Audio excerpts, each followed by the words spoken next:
Ekler pirojnasının hazırlanmasının xırdalıqlarına kimi izah edəcəm videoda. İlk öncə onu deyim ki, xəmirin bişirdikdə, unu tökdükdə vam oda çeviririk qazı, çünki dibi vurmasın. Həm də çox qarışdırmaq lazımdır ki, hardasa 5-10 dəqiqə tam xəmir halına gəlsin. İçində su qalmasın.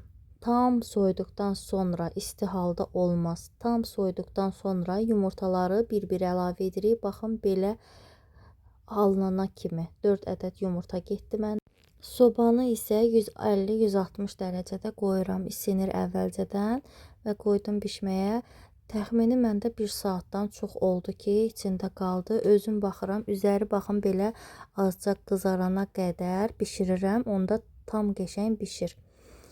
Arasına isə qaymaqlı krem elədim. Krem videoları səhifəmdə var.